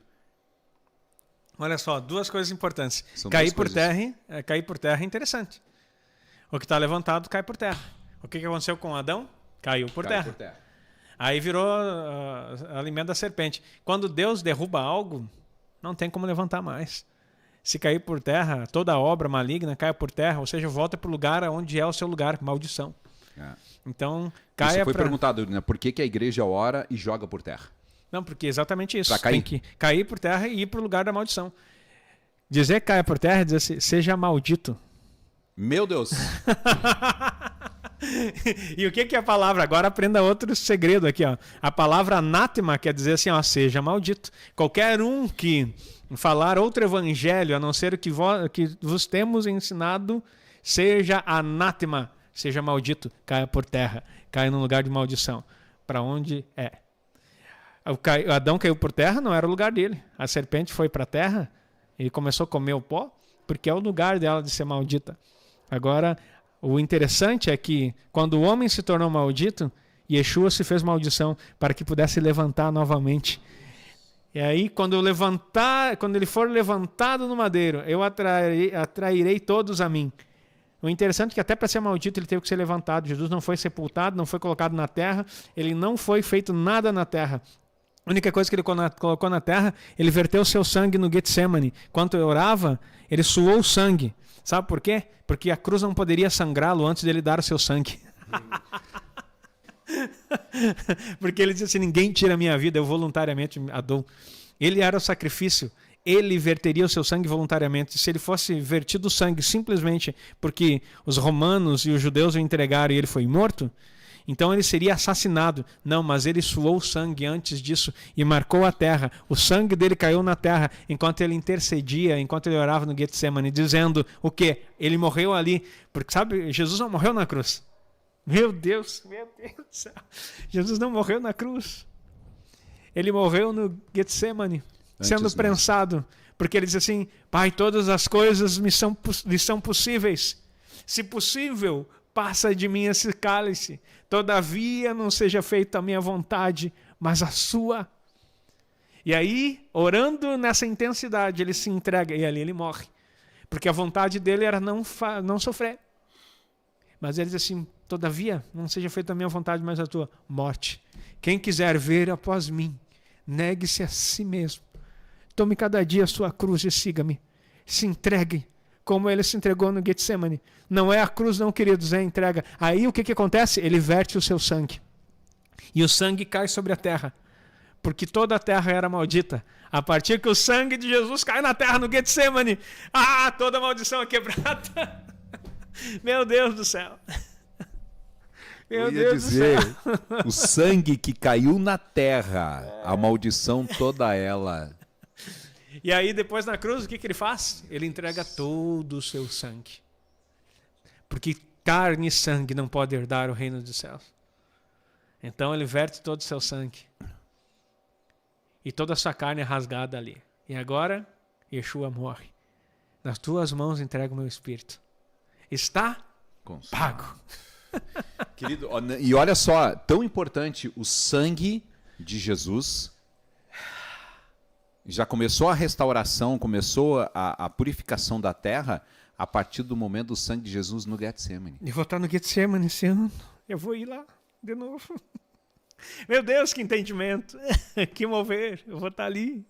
Agora, 24 de outubro, estou saindo para Jerusalém. Glória a Deus, pastor. Vou conhecer Getsemane com essa visão que eu não tinha. Meu Deus do céu. Meu Deus. Desculpa, querido, é ao vivo. E não tem como não chorar. É muita presença. É muita revelação. Querido, não tem esboço nenhum, só está escrito aqui, altar de terra. Nós estamos num só até agora. E um títulozinho, o título e o versículo, altar de terra. Está aqui. Agora sim, pastor, como é importante isso que a gente está falando, porque até então a igreja, ela sempre ficou na revelação da cruz, que o sangue verteu na cruz, que ali, né, Deus... Mas, na verdade, a purificação, a entrega de Jesus começou lá no Getsemane. Getsemane. A prensa. Getsemane quer dizer... Alguns falam Getsemane, né? Mas no hebraico é Getsemane. Significa prensa de óleo. Jesus foi orar no Getsemane justamente porque ele sabia que ia ser prensado. E por ser prensado, ia escorrer duas coisas. Unção e sangue. Porque quando você prensa uma oliveira, uma azeitona, sai óleo. Quando você prensa um ser humano, sai sangue. Então o sangue está falando de vida. Jesus entrega a sua vida no Getsemane, suando sangue. De tamanha a prensa que foi. Ali ele verte seu sangue e pinga. E não pensa, alguns filmes mostram assim, uma gotinha escorrendo, não. Ele suou de pingar. Só que o suor intenso. Eu imagino que até o seu cabelo, sangue, né? No cabelo dele, quando você sua, o cabelo escorre assim, o suor pelo cabelo. Deve ter escorrido sangue pelo cabelo, sangue pela face, sangue por todos os lugares. Ali ele suou sangue. E assim, e ele sabia, né, pastor, de tudo que ele ia passar. Ele sabia que tudo aquilo que ele ia sofrer, toda, né? Eu acho que ele, como ser humano, ele pensou, disse, meu Deus, vai doer, mas eu sei que tem um propósito. Sim, ele veio para isso, né? Eu não vim fazer a minha vontade, mas a vontade do meu pai que me enviou. Só que chega ali, o desespero não era o que ele ia sofrer, Manuel. Era o pecado que ele ia carregar. Alguém que era santo e que nunca pecou e que nunca esteve longe do Pai. Era necessário que ele se afastasse agora. Quando Adão pecou, Deus diz, Adão, onde estás? E a palavra quer dizer, para onde você foi que eu não sinto mais você em mim, nem eu em você. Agora eu e o Pai somos um, ele declara. Falando lá com Felipe. Agora ele vai saber que ele vai ter que ir e vai deixar de ter a comunhão com o Pai. A dor de Jesus não era a cruz. Era saber que ele seria distanciado, sem nunca ter pecado. Ia ser cortado a conexão entre o Pai e o Filho. Naquele momento ali, né? Naquele momento ele ia saber. E ele está pedindo, Pai, não é a cruz que ele temia. Era o distanciamento. Uhum. Jesus nunca temeu morrer, porque ele se entregou voluntariamente. Agora, o que ele temeu é dizer assim, eu vou ter que ficar longe de ti. Eu vou ter que me desconectar de ti. Isso foi a dor de Jesus. Por isso que ele diz, todas as coisas são possíveis. Se possível, passe de mim esse cálice. Tem gente que pensa que o cálice que ele está falando é a morte. Não, Jesus não tinha medo. Queridos, Jesus era cheio do Espírito desde o ventre materno. Paulo foi voluntário para ser decapitado, ele não precisava. Teve uma profecia dizendo para ele como ele ia ser morto, ele não precisava voltar para Jerusalém. Daí ele diz, combati o bom combate, acabei a carreira. E ele escolhe, a galeria da fé vai dizer isso em Hebreus 11, que alguns escolheram a morte para uma superior ressurreição. Meu Deus. Paulo não tinha medo de morrer, e ele não precisava morrer, ele foi voluntário. Ele voltou para Jerusalém para ser decapitado e morrer para uma superior ressurreição. Você vai dizer, isso é suicídio. Não, isso é propósito. Ele entendeu. Ele entendeu. Claro que ele fez mais coisas. Ele poderia ter escolhido não morrer, mas ele escolheu. Se Paulo, pelo poder do Espírito, pôde entregar a sua vida, se Estevão, um diácono da igreja, cheio do Espírito Santo, ao pregar o Evangelho, sabia que os seus conterrâneos, seus compatriotas iam odiá-lo, e ele prega o maior discurso, o discurso mais lindo que está lá em, se não me engano, é Atos capítulo 7. E ele morre apedrejado. De repente ele diz, Senhor, tomando pedrada, não impute sobre ele esse pecado. Isso é o Espírito Santo. E ele não teve medo de morrer apedrejado. Você acha que Jesus tinha medo da cruz? Não, ele veio para esse propósito. Agora, o que ele pediu para possível passar o cálice era aquilo que aconteceu com Adão. O pecado de toda a humanidade, o seu, o meu, e daqueles que ainda vão nascer e vão continuar pecando, viria sobre ele. E ele levaria, e ele saberia que nesse momento ele seria desconectado. Deus meu, se não me engano é Salmo 122, que Yeshua cita, por que me desamparastes? Porque ele começa a ver que o pecado da humanidade cai sobre ele. E Deus se afasta dele por aquele momento. Ele morreu com todo o pecado da humanidade. Só que o detalhe é o seguinte, a palavra nos mostra que quando ele desce, Satanás achou que tinha vencido, porque o mundo espiritual viu que o pecado veio sobre ele. Agora, o detalhe, ele era a expiação, ele nunca pecou. E quando chegou lá, a morte disse assim, como assim? Como que eu não posso reter, não tem nada nele que eu possa reter. Ele levou o pecado, ele expiou, e ele toma as chaves da morte e do inferno, e ele triunfa, ele vai nos lugares mais profundos que Pedro diz, e ele prega os espíritos em prisão, ele se coloca, eu sou o Senhor do céu, da terra, e aqui debaixo da terra não há ninguém, todo mundo, imagina, você acha como é que foi? Todo o inferno se prostrando diante de Yeshua, todo mundo se dobrando, inclusive Satanás, teve que se dobrar. E ele declarando que ele era o Senhor. E ele tomando a chave da morte do inferno. Tremendo. Imagina, ele era a expiação, ou seja, ele não tinha pecado nenhum, ele não cometeu pecado em vida, ele não fez nada. Mas no final ele disse, eu assumo esses pecados. Entretanto, ele não pecou. E aí, porque o que levou ele... Sabe por que Jesus morreu? Por causa do pecado. O salário do pecado é a morte. Por isso que ele precisava morrer. Meu Deus. Só que o detalhe não foi o pecado dele. Foi o pecado seu e o meu. Por isso que ele conseguiu trazer para nós vida. É muita revelação na manhã de hoje, queridos. Pastor, tem como a gente encerrar essa parte do Terra? Eu sei que o Terra vai longe, nós vamos deixar o Pedra e os outros para a próxima, não vai dar para a gente dar sequência. Mas é algo que eu quero deixar aqui, eu acho que possivelmente deve vir na próxima, que seria Deus, ele não aceita o altar na Terra, né? Entretanto, o fogo, ele não pode ir para a terra, né? Quando é feito no altar, ele não pode ser feito um altar de terra. Ele tem que ser um altar de pedra. Não, vai de novo que eu não entendi tua pergunta. Vamos lá. Ok, perfeito. Se eu fizer um altar de terra, eu tô aqui baseando em cima daquilo que a gente falou aqui. Ele mandou eu levantar um altar, só que eu levanto um altar de terra. Ele manda fogo? Sim. Manda O fogo. altar, sim. São dois tipos de altar, porque prefigura duas coisas. Acho que é importante. Acho que a gente fala um pouquinho da pedra aqui. Vamos só para migrar esse entendimento. Por que terra? Terra fala do altar que restaura o homem. Uhum. Por que o outro de pedra?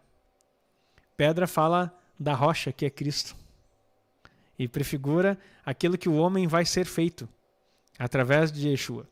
Então, os dois altares, a terra fala da restauração do homem. O homem caído agora é levantado para que eu possa incendiar nele. A pedra fala daquilo que eu vou construir através desse homem restaurado, em cima de Cristo. E aí você vai entender que Cristo é a rocha. Então, as duas partes são... O segundo tipo de altar é o altar de pedra. Uhum. E por que não pode ser pedra lavrada? Não pode ser pedra com ferro, com ferramenta, porque profana.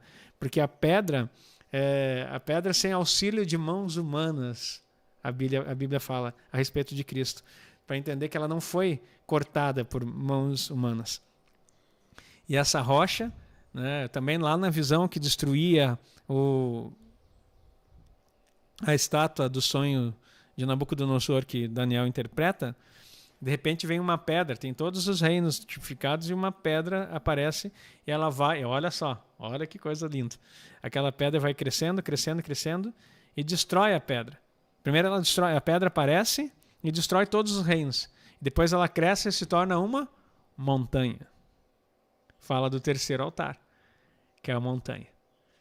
Então, a pedra e a montanha está relacionado com Cristo, porque ele é o homem, terra, e é a rocha que forma a montanha. Então, o terceiro altar, que é a montanha, se refere a Cristo. E se você olhar o ministério de Jesus, teve muitos eventos e muitas coisas que aconteceram na montanha. Vamos voltar aqui um pouquinho antes. Quando Moisés encontra com o Senhor no Sinai, ele estava no Monte Horebe. Já estudamos isso aqui no Êxodo agora pela parte da manhã. Está muito fresco na nossa cabeça quem estuda aqui de manhã. E daí o que acontece? Ele estava no Monte Horebe e ele vê uma sarça. Olha o que ele vê. Ele vê uma sarça incendiando. Já estudamos que a sarça era um portal. E outra coisa, a sarça ela tinha um formato, a menorá. Essa sarça incendiando, ela tinha um formato, era uma menorá. Na verdade, ele achou que era uma sarça, porque ela pegava fogo e não se consumia. Uhum. Mas, na verdade, era uma menorá, algo espiritual aparecendo para ele. Moisés achou que era uma sarça, mas era uma menorá incendiando. E porque aquilo se incendiava e não se consumia, mas quando ele chega perto para ver o que era, o que Deus diz? Tira as sandálias dos teus pés, porque a terra em que você pisa é santa. Quem santifica a terra? A menorá e Yeshua. Agora tira o calçado, porque tu não está pisando mais em terra profana da onde tu veio. Agora pisa aqui. E olha, aprenda isso. Meu Deus, é muita coisa. Essa é a montanha, tá? Esse é o altar da montanha, para você entender. Moisés chega ali, e eu estava estudando sobre isso no hebraico. Moisés entra nesse portal. Quando ele tira os calçados, ele entra num portal de santidade de uma terra santa que Deus estabeleceu no Monte Horebe. Acho que é Horebe, não sei se eu estou falando certo, mas acho que é assim. E daí ele entra naquele monte, naquele lugar, naquela montanha, aquela terra se torna um lugar santo. Olha que poderoso isso. E Moisés, você pensa que ele... Até a gente canta a musiquinha, né? Que a sarça pegou fogo e não se consumiu. Tá cantando aí, tá bem na moda essa. Parece que Moisés entrou ali, viu aquela sarça, disse, que legal. Daí Deus disse, falar... Não. Ele ficou ali 7 dias naquele lugar. Sendo revelado pelos 7 Espíritos de Deus. Com a sabedoria que veio de Deus. Para que ele pudesse ser o libertador. Nós falamos, e é muito bom entender que ele foi versado em toda a ciência do Egito. Moisés era um homem sábio, que conhecia todas as estratégias de guerra do Egito. Mas não foi o conhecimento do Egito, nem o conhecimento da tradição, que a tradição oral já existia antes da lei ser escrita, que o tornou um homem apto para ser libertador. Foi entrar no portal da sarça, que nada mais era do que a menorá. E se a menorá apareceu, quem era? Yeshua. Ele entrou em Yeshua e foi revelado por 7 dias a respeito dos 7 Espíritos de Deus. Sabedoria, conhecimento, temor do Senhor. E ali ele recebe a condição, o poder para ser o libertador. Isso tu não vai encontrar no Google também. Meu Deus. Esse é o... Agora você entendeu como é que Moisés recebeu o chamado e disse assim, agora vá e faça o que eu estou te mandando você fazer. É isso mesmo. E isso é tão libertadora, porque assim, se você não tiver uma revelação de Deus para aquilo e uma fala, por isso que o senhor fala sempre, né? Com relação à questão do chamado. O chamado é isso, querido. É o próprio Deus falando com você. Seja com a sarça, seja com a forma de ouvir, mas enfim. E você só vai entender a partir do momento que você entra nele, você vive nele, você se liberta, começa o processo de libertação. Muitas vezes até nem a questão do processo de libertação, porque ele pode vir depois, mas a questão do chamado. Exato, é o que Deus te coloca para... Quando ele sempre ele vai te colocar num lugar para chamar. Paulo era Paulo. E Yeshua aparece para ele no caminho de Damasco. E Paulo podemos dizer assim que Paulo foi um dos discípulos, né? O apóstolo ali que eu acho que mais chegou, procurou mais fazer, imitar Cristo, tanto que ele se entregou no final, né? Exatamente, na verdade ele foi chamado. Foi para isso. Algumas pessoas podem pirar com o que eu vou dizer aqui agora, né? E alguns teólogos de plantão, também sou, tá? Mas deixa eu construir minha heresia aqui, cuida da tua. Antes que me chame de herege, assim, cuida da tua heresia que eu cuido da minha. Mas deixa eu te dar uma coisa poderosa aqui. Eu não sei se o pessoal ainda está aí, ou fugiu, ninguém falou mais nada aqui. Tem gente aí? Então, olha só. 143 pessoas. Olha aí, glória a Deus.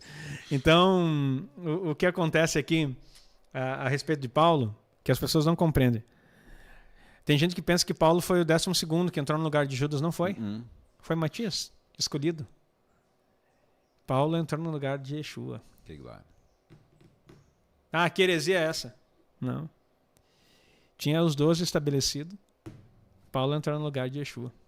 Da tribo de Benjamim, aquele que alimenta, aquele que vem com toda a revelação e traduz a Torá para o gentil, dizendo assim vocês vão se comportar.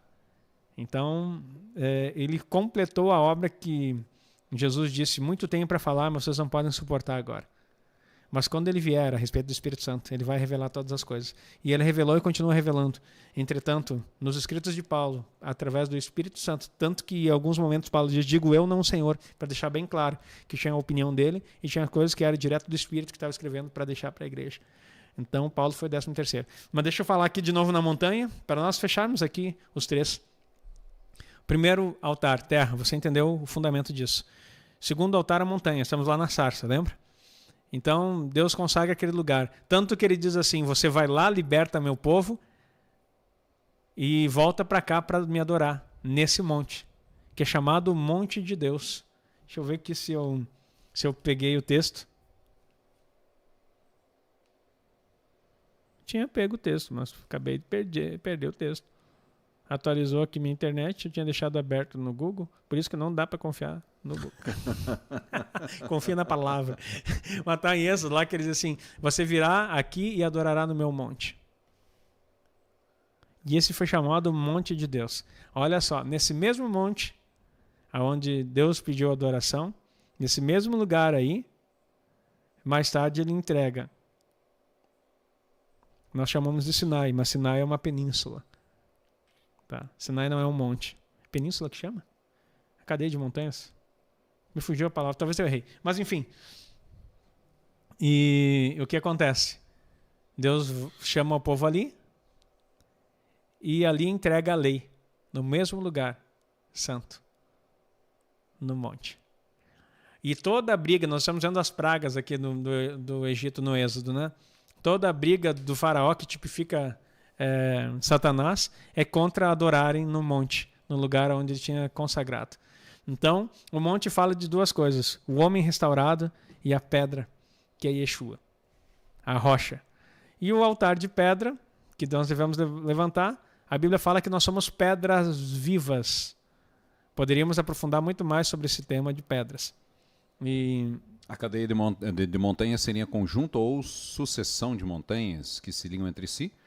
Mas acho que península eu acho que seria cadeias de montanhas, foram um conjunto e alongado, define geralmente, né, de montanhas.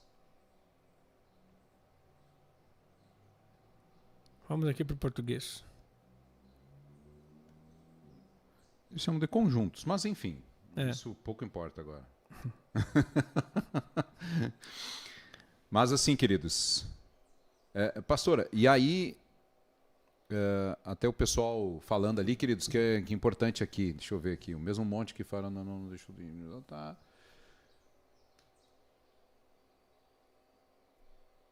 Cordilheira.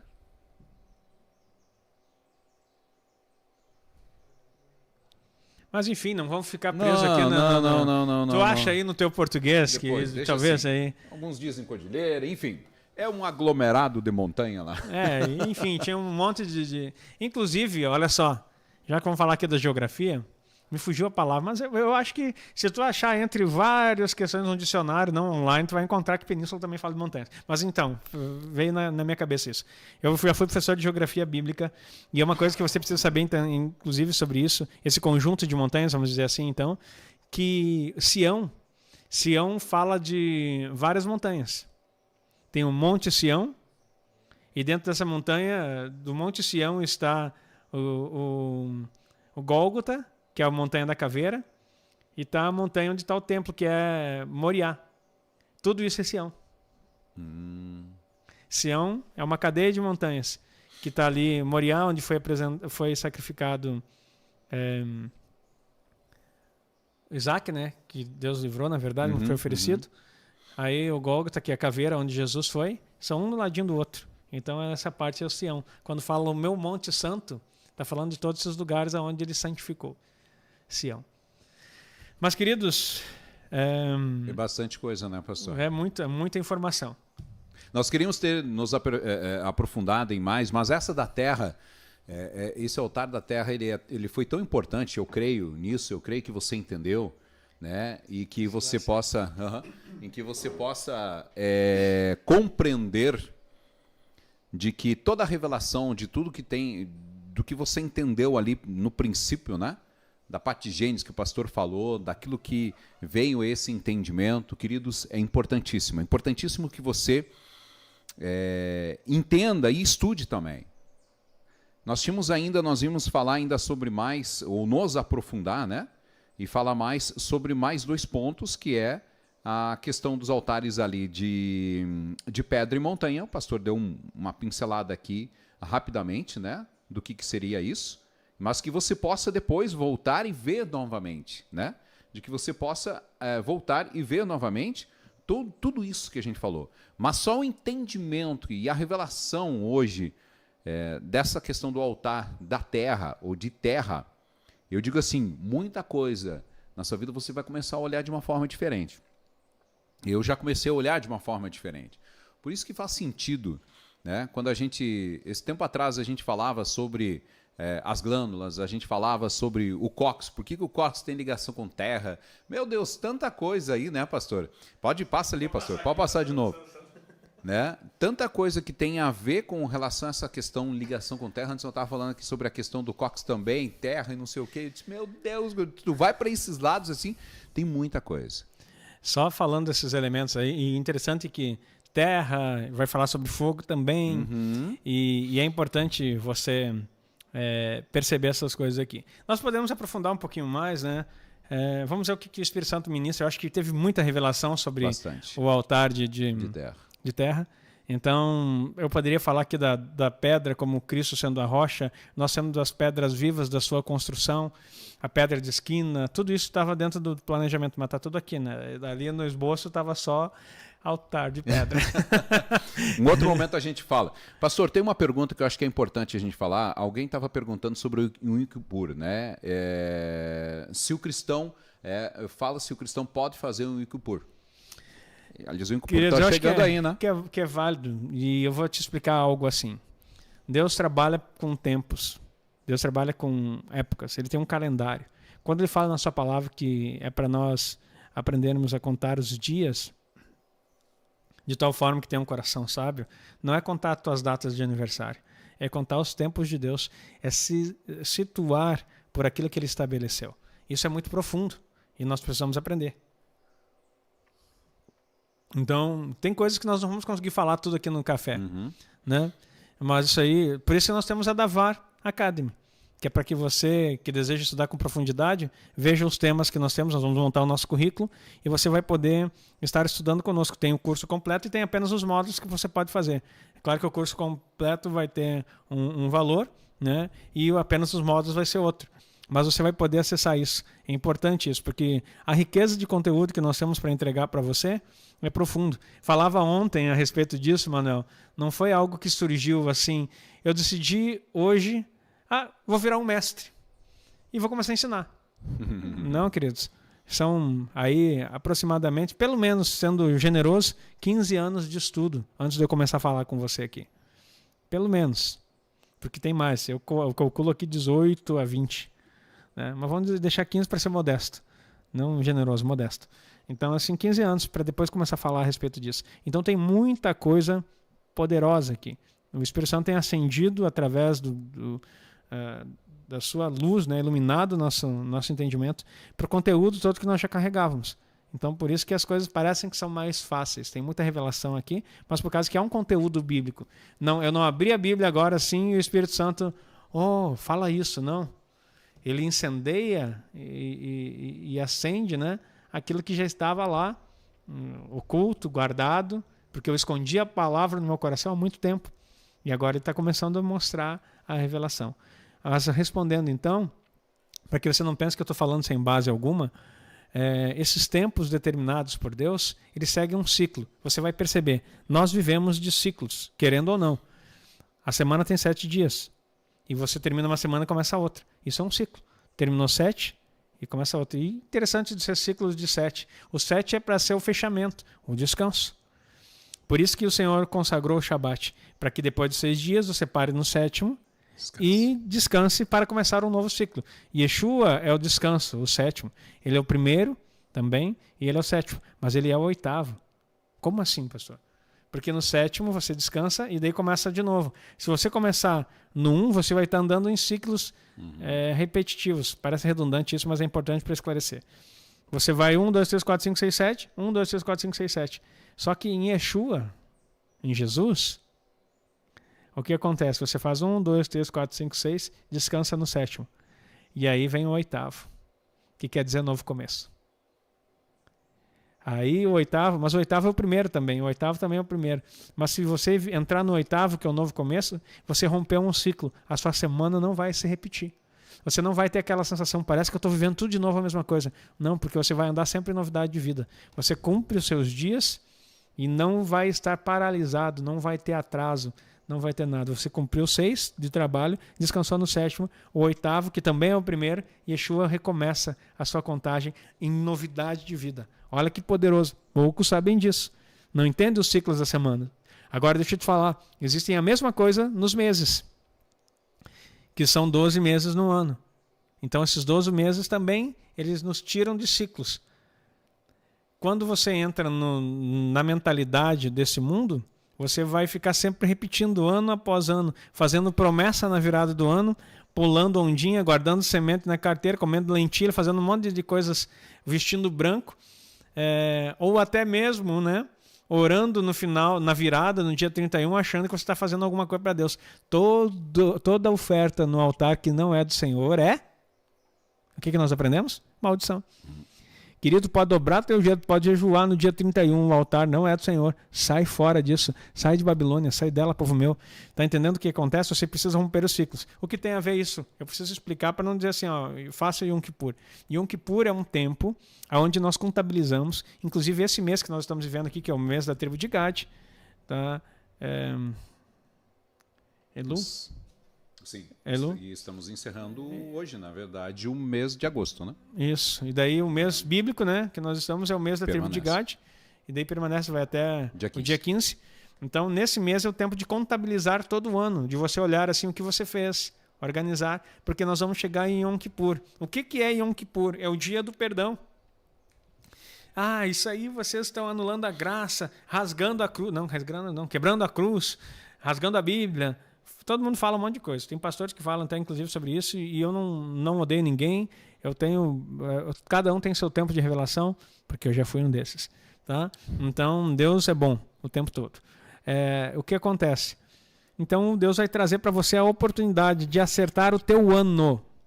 Não é a vida. O que Jesus fez lá na cruz, fez. Agora no ano você reflete e diz assim: Senhor, eu vivi tudo isso aqui, eu faço a contabilidade. E eu digo assim: Yom Kippur, o dia do perdão. O que você vai fazer? Eu vou pegar o sangue de Jesus, que foi vertido lá naquela cruz, e vou agora colocar o meu ano debaixo disso. Em Yom Kippur, eu apresento o meu ano para redimir. Não o que passou. O que passou eu faço a contabilidade. Agora o que eu vou entrar, eu apresento em Yom Kippur e digo assim: Senhor, está aqui todos os meus dias. Você pode fazer os dois. O que passou e o que eu estou entrando. Eu coloco o sangue de Jesus sobre isso. E peço perdão por todas as coisas. Aí você reflete o que você errou durante esse ano. Mas eu já pedi perdão. Mas pode saber que o Espírito Santo nesse dia vai te trazer coisas que você nem vai lembrar. Senhor, eu estou aqui. Porque Yom Kippur é um dia de jejum. Aí você para. Esse mês que cai num domingo, né? Esse ano. Cai de domingo para segunda. Final de domingo até o final de segunda. Obrigado, Manuel. Então, assim, domingo às 18 horas, que é a viração do dia, até segunda-feira. Tem gaúcho que vai dizer: glória a Deus, vai dar para comer um churrasco.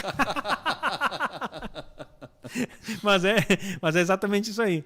Então, assim, você faz o jejum ali, e nesse momento você entra em contrição, em momento de perdão. É jejum total até o pôr do sol da segunda-feira.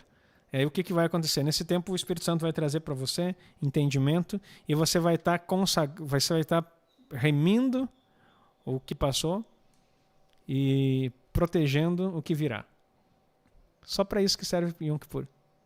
Não está anulando a cruz de Cristo. Está dando para você no tempo e espaço, porque cada ciclo que você vive, cada ano é um ciclo. Para que nesse ciclo que se inicia, o sangue de Jesus seja lembrado e aplicado. Mas o judeu não pensa assim, querido. O judeu não pensa assim ainda. Porque no que o Espírito de Yeshua vier sobre eles e vai vir, meu Deus, vai mudar tudo. Mas nós que já estamos conectados com Sião, com Israel, não o Israel físico desse tempo, mas o Israel espiritual daquilo que Deus trouxe, nós temos as festas bíblicas para bênção nas nossas gerações e para nos desconectar das coisas mundanas e dos altares que tentam destruir a nossa vida. Então, Yom Kippur é um dia precioso. Se a igreja do Senhor Jesus entendesse Yom Kippur, seria tremendo o tanto de remissão e de consagração que haveria para um ano de prosperidade. Então, você que está aprendendo isso, já pode fazer. Não sabe como fazer? Fala conosco. Nós vamos orientando você quando chegar perto dessa festa. Sim, e nós temos Rosh Hashanah, que também que é uma preparação para o Yom Kippur, queridos. Tá?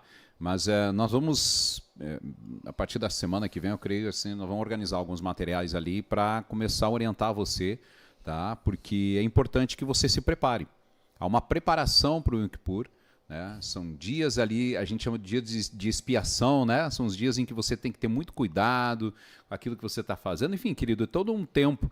E como é importante, e eu digo por mim, Manuel, que eu vou fechar um ciclo nesse Yom Kippur, né? Que é de um ano, porque o ano passado eu fiz o Yom Kippur. Eu acho que começou tudo por ali, né? O Rosh Hashanah, não entendi muito bem, e foi indo, aí o Yom Kippur eu cumpri, né? A risca ali, enfim, nós fizemos, e olha que é tão importante, né, pastor? Porque quem pode, e se, querido, mesmo que você seja funcionário, de repente pede, né, uma folga, ou até paga essa folga para você sair fora e fica. Aí alguém vai dizer, não, mas isso é religiosidade. Não, isso é consagração. Consagração. Se consagre. Se consagre como você nunca se consagrou nesse dia. Se consagre. Olha como é importante. Mas a gente vai orientar você, fique tranquilo aí para você mais ou menos ter uma ideia. O pessoal está perguntando antes a data. Disso, já vamos passar a data. Antes disso tem trombetas, né? Yom Kippur precede... Rosh Hashanah. Daí tem toda a questão dos 10 dias também. Sim, exato. Até o pastor Heitor comprou o talit e o shofar, faceira ele. Prepare-se. Ele já está treinando. Já está treinando. E assim, 10 dias que a gente pega o shofar e toca. Por 10 dias. E aí é um tempo que você pode tocar o shofar, que Deus manda a frequência do céu na terra. Meu Deus. Então, assim, eu tô com... eu tenho 3 chofares aqui em casa. Acho que eu vou botar até... Todo mundo vai tocar um chofar. Vai ser um gritedo aqui. E vai ser poderoso. Mas vai ser poderoso, sim. É importante que você entre. Por isso que a gente tem falado sobre a questão do calendário de Deus, né? A gente já vem... Você já deve ter visto lives. O pessoal já deve ter visto algumas lives, alguns cafés. A gente falou sobre calendário. Já teve alguns materiais sobre isso. É importante que você comece a estudar. E esse é o objetivo. Não tem como o alinhamento na sua vida, a libertação para a sua vida, ela não é só o expulsar demônio, que nem o pastor falou, ele não é só você fazer a oração e, enfim, passar pelo processo, mas você entrar e se alinhar com Deus, no calendário dele. É você se alinhar com aquilo que Deus deixou, que está na Bíblia, está na palavra, queridos. A questão... mas tudo é um processo e tudo vai com calma, por favor, né? A gente que o pessoal quer atropelar e aí não consegue resolver, não consegue fazer nada. Tudo é um processo e muitas vezes leva alguns anos, leva algum tempo, entendeu? Leva. Isso nós estamos fazendo também agora, assim, ó, você que nos ouve pela internet vai pensar assim, amanhã eu vou estar dentro desse negócio. Não é assim, queridos. Eu fui para Israel a primeira vez em 2012 e de 2012 para cá, faz tempo, né? Quase 12 anos. Quase 12 anos que eu estou me organizando nesse processo. Então, o Shabat, é tão lindo falar sobre o Shabat. Não faça sem entendimento. Aprenda, estude. Eu comecei a praticar o Shabat em 2017 com a minha família. Isso que o senhor teve em 2012 lá, né? Tive em 2012 lá. Levou de 2012 a 2017, recém que começou a fazer o Shabat. Eu comecei a fazer o Shabat. E daí, mais profundo, com profundidade esse ano, com mais conhecimento. Mas já guardava esse dia em especial. Primícia, comecei em 2012. Primiciei um ano na vida do meu apóstolo para depois ensinar para a igreja, com os resultados daquilo. E olha só. E é isso que nós precisamos entender.